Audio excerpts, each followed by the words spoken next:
आठवां वचन। सुनो, मैं तुमसे कुछ कहना चाहता हूँ। पतिदेव ने कहा, बोलो।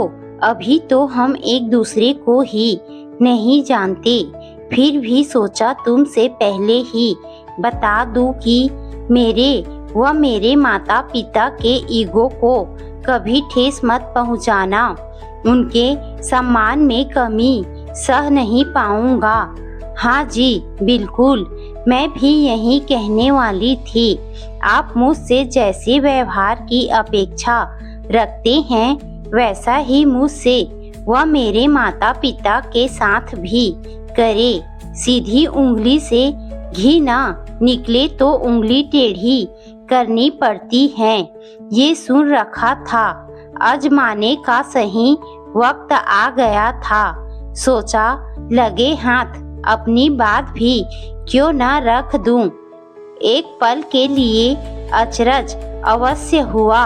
पहली मुलाकात थी, वह भी शादी की पहली रात। लगा गलती से प्रवचन चैनल लग गया है। ऐसे में ऐसी बातें भला कौन करता है। ठीक है, तो आठवां वचन यही रहा। अपनी बात पर आमदा थे। आठवां वचन, इसके बारे में पहले ना सुना था। सात वचन हम दोनों के लिए थे। आठवां हमारे परिवारों के लिए। पता चल गया था कि रंगीला मूवी के जमाने में ताजमहल का किरदार मिल गया था।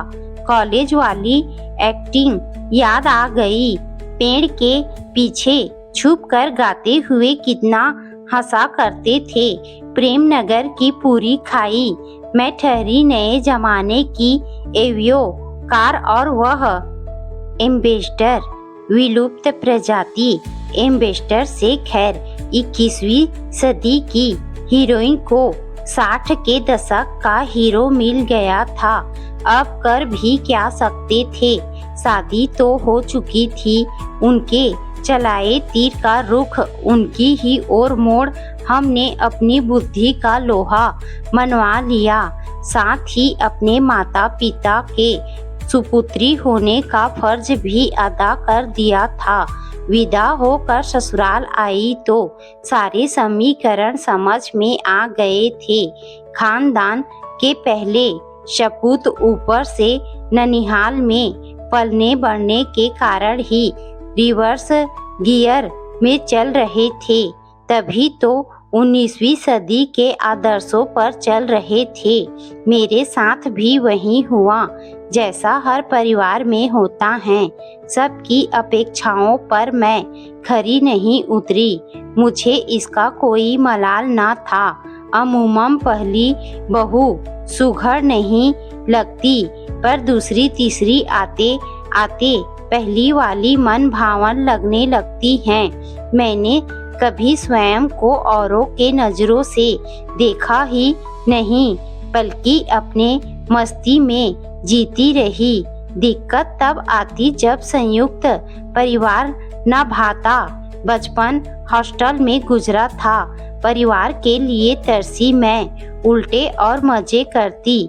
प्यारी ननंद व देवर के संग अंताक्षरी खेलने में कई बार पिया को भी भूल जाती। इतने प्यारे लोग थे कि मैं उनमें ही रम गई। उनके संग बीते वर्ष स्वर्णिम थे। मैं उनके स्नेह के बंधन में बंधती चली गई और बड़े बुजुर्गों के लाडले पिया धीरे धीरे हमारे रंग में। सच कहूँ तो 8वें वचन के चक्रव्यूह में सजन जी स्वयं फंस गए थे। उनकी पहली रात के सारे पैतरे फिजूल गए। आखिर एक दिन खींचकर बोले, जिसके संग 7 फेरे लिए उसे ही भूल गई। आपने ही तो 8वें पर जोर दिया था। दूसरे शहर में तबादले की अर्जी दे दी है। 8वां छोड़ो, पहले अपने 7 वचन निभाओ। जल्दी ही बेचारे लाइन पर आ गए थे। अपने ही फेंके जाल में फंसा छटपटाता देखकर बड़ा मजा आ रहा था। अब जबकि अकेले उनके साथ रहते वर्षों बीत गए। जब भी छेड़कर मजा लेने का मूड बनता है, तब दिवाली के फूस पड़े अनार के समान उनके 8वें वचन की बात चला देती हूँ।